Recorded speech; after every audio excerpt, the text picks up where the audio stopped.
Paz y bien, hermanos. Jesús nos recuerda y confirma el mandamiento principal, el mandamiento del amor. Homilía para el domingo 30 del tiempo ordinario en el ciclo C, escuchando el Evangelio según San Mateo. Estamos en el capítulo 22, en los versículos 34 al 40. Los fariseos, al oír que había hecho callar a los saduceos, se reunieron en un lugar y uno de ellos, un doctor de la ley, le preguntó para ponerlo a prueba: Maestro, ¿cuál es el mandamiento principal de la ley? Él le dijo: amarás al Señor tu Dios con todo tu corazón, con toda tu alma, con toda tu mente. Este mandamiento es el principal y el primero. Segundo, semejante a él: amarás a tu prójimo como a ti mismo. En estos dos mandamientos se sostienen toda la ley y los profetas. Palabra del Señor.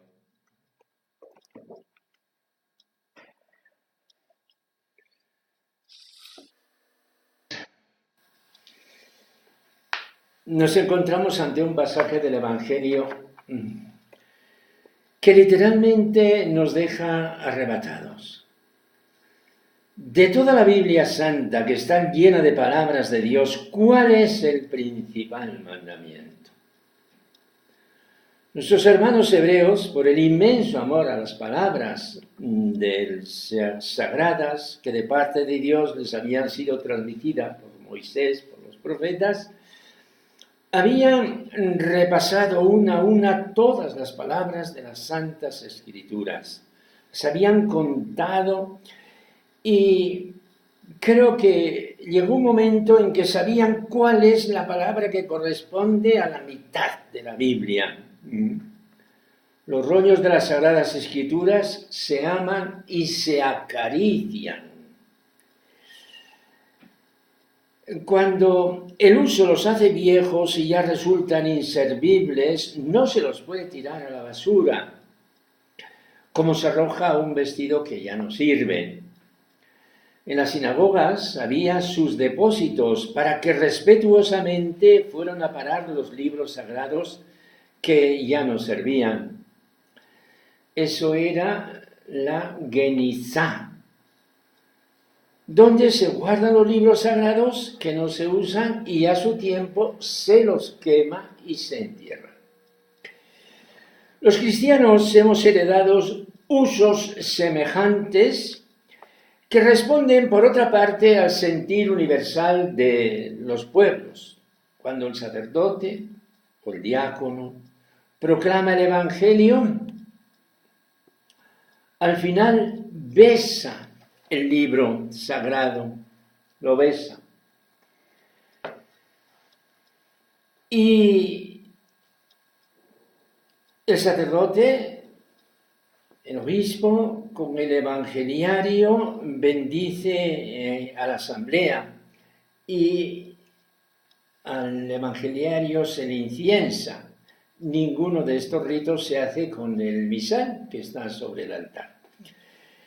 El Antiguo Testamento fue dividido en versículos en el año 1448 y el Nuevo Testamento fue dividido en versículos en el año 1551. Y si por curiosidad entramos en el Internet, pues sabemos cuántos versículos, cuántas palabras tiene toda la Biblia.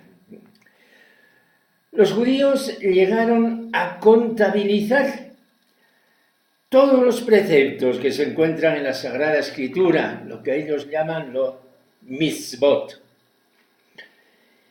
y señalaron que eran 613.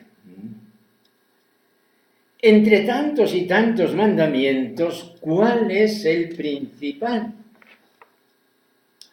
Una respuesta buena y aceptable podría haber sido: El principal mandamiento es el primero que se lee en la Biblia, que está en el capítulo primero del Génesis.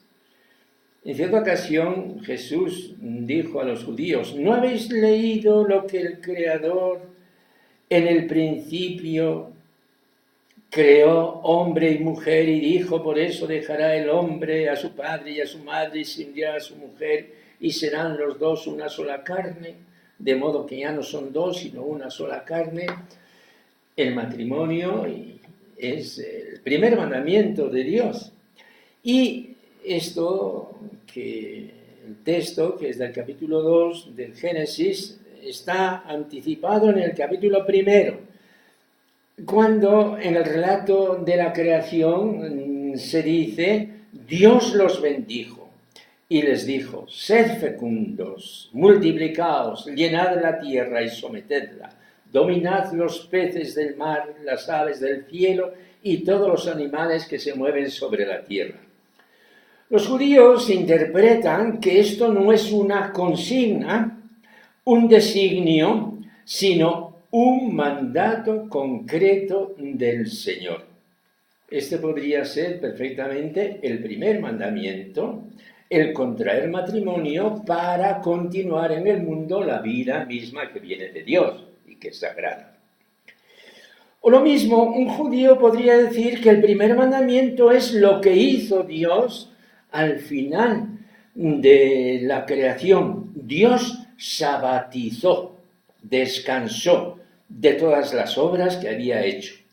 Y por eso se instituyó el sábado, como el gozo eterno de Dios, como el remate de las obras de Dios.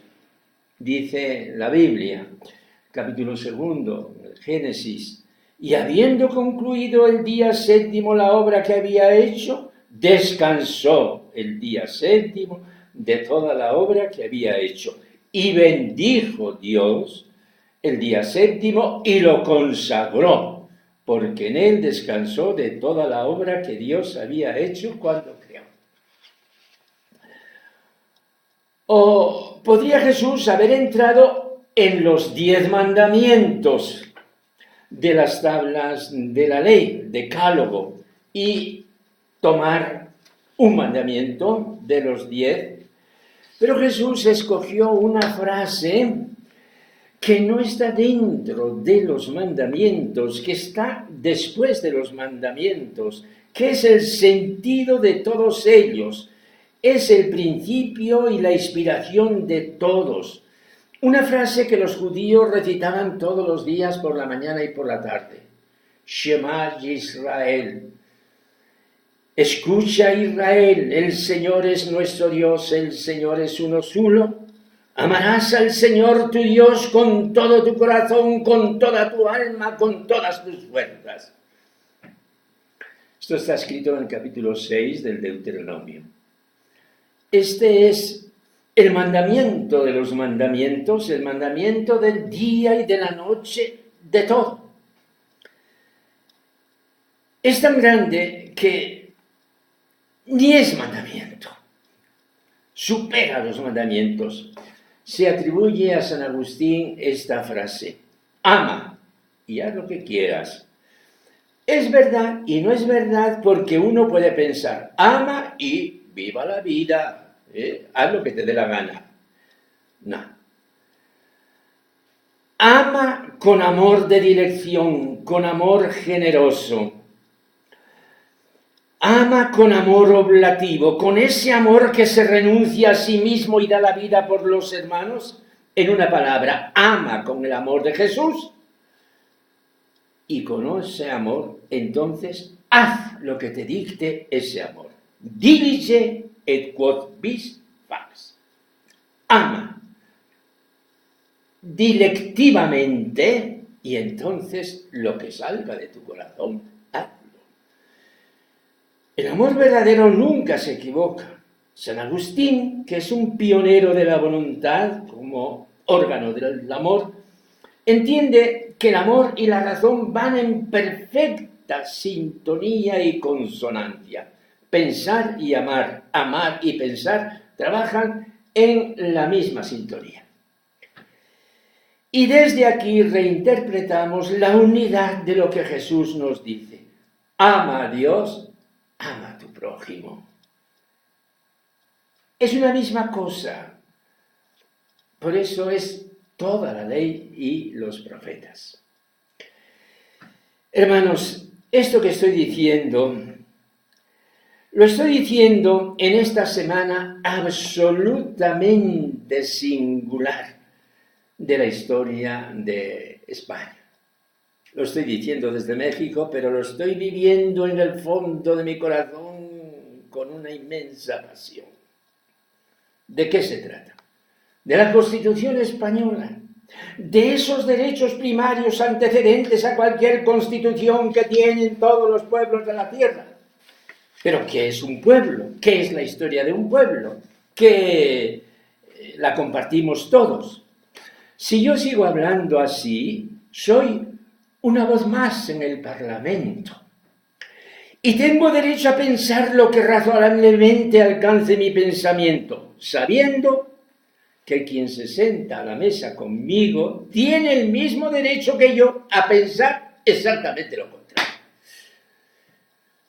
Hablamos de derechos civiles y no salimos de política. Pero resulta, hermanos, que yo, como cristiano, discípulo de Jesús, seguidor del Evangelio, y no precisamente como sacerdote, estoy en la Iglesia, que nunca será un parlamento de opinión, sino una humilde asamblea de escucha de la palabra de Dios. Una cosa es lo que dicen los periódicos, lo que se ve en la televisión, lo que hora a hora va cambiando en el Internet. Otra cosa es lo que va pasando en el corazón. En el corazón se encuentra la verdad y la mentira, el amor y el odio, la ofensa y el perdón, la venganza y la indulgencia, el resentimiento y la bondad. Del corazón nacieron las cosas más bellas, las más bellas historias del amor, y del corazón nacieron y nacen las más horribles batallas. ¿Qué está pasando en nuestros corazones? Esa es la crónica de la verdad, la que no va a dar en los periódicos, lo que pasa en nuestros corazones. Para el Dios del cielo, para Jesús que nos ha anunciado el reino de Dios, es exactamente igual. Que el mundo se componga de 150, de 170, de 300 o de 500 países. Eso es vuestro. Nos dice, entendeos, arreglaos. No pongáis vida y muerte en lo que un día ha de pasar. Ninguna nación ha existido ni va a existir por los siglos de los siglos. Lo que no es lo mismo para Dios es trabajar desde el odio o desde el amor, desde la venganza o desde la acogida, desde la generosidad o desde la ruindad. Yo, ciudadano español, tengo mis preferencias y afinidades, naturalmente. Yo, cristiano, y también en este caso, predicador de la palabra de Dios, no tengo más que una opción. Ama. Ama generosamente, oblativamente, y decide desde el amor.